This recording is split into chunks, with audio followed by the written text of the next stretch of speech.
welcome to episode 181 of Manage the Wild. I'm Nick Madsen. Let's play a game. The game we're going to play is we're going to have a multi-predator system, meaning cougars, wolves, bears, black bears, grizzly bears, coyotes, all the predators, a multi-predator system, and you're an elk calf. Which of these predators is most likely going to kill you? What do you think? If I was a betting person before I did this podcast, if I was a betting person and I laid down all my money, I would put all my chips on wolves. Not bears, because I don't think densities are enough. And cougars, I would assume, would be going after numerous prey, just opportunity. And everything you hear from certain groups is that wolves are going to be the key factor, the ones that are taking down the elk and causing all the problems. That's where I was going with this. If I was to place a bet, I'd have to go up to Idaho, because in Utah we can't. But I'd drive over the line, place my bet, and I would lose.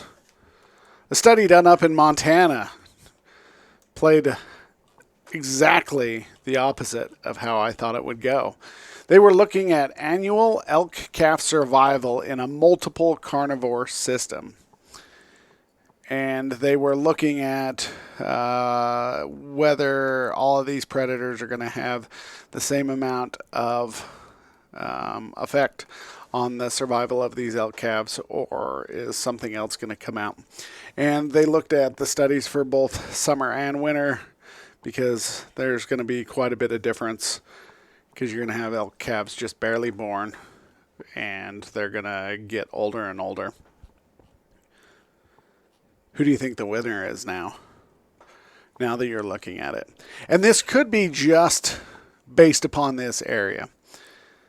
So the ultimate winner is mountain lions, which is not what I thought it was going to be. You hear so much, you read so much, and everybody's up in arms about wolves, and everybody forgets the mountain lion. So here's the thing, though. In this area in Montana, wolves are, in this study, I should say, wolves had just recently moved into this area. This was back in 2016. Wolves had moved into this area not too long before this study, so they weren't a dominant predator in the area as far as numbers. Now, their numbers are increasing each year, yes, but they're still not the level of what mountain lions are as far as elk calves.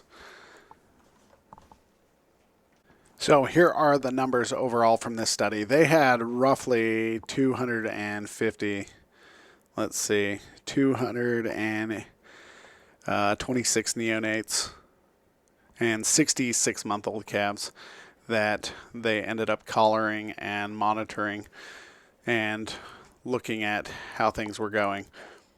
So let me get to the numbers. So of the way that the mortalities were looked at, there was a few unknowns that they didn't know how they died. That was actually the top category for the summer, as well as the top category for the winter, just unknown. They were too decomposed or too torn up by the time they got there.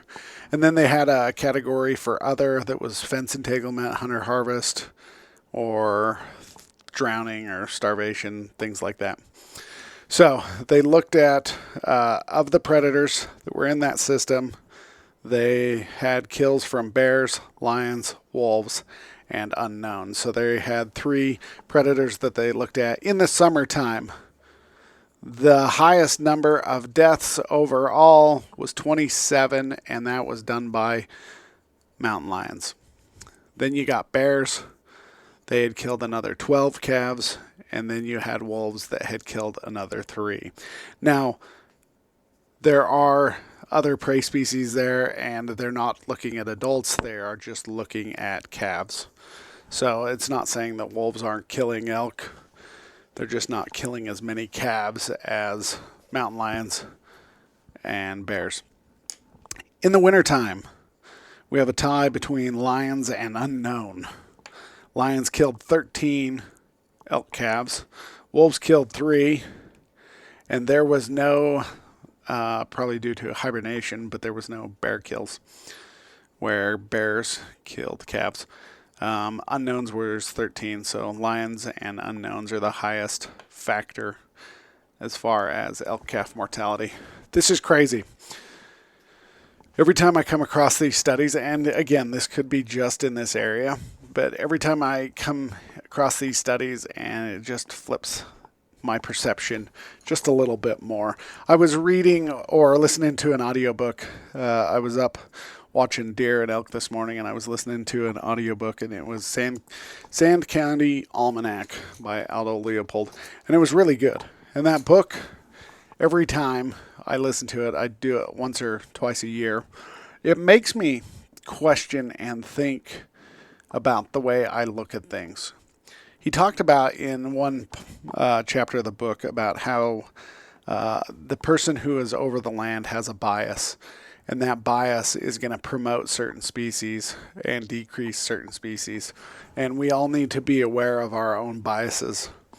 I would say before I read this study, I was very biased, thinking that wolves were going to be doing the most damage as far as to elk calves. And that's just because I've grown up in the agricultural community, ranching community, and I've talked to those wool growers, the cattle ranches, as well as the dairies. And that is one thing you always hear about.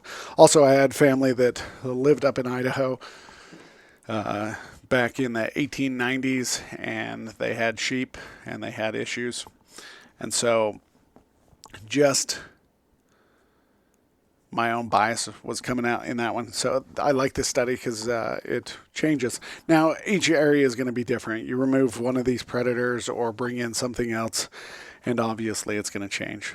But annual elk calf survival in a multiple predator system currently in this area is being more affected by mountain lions than bears and wolves and anything else.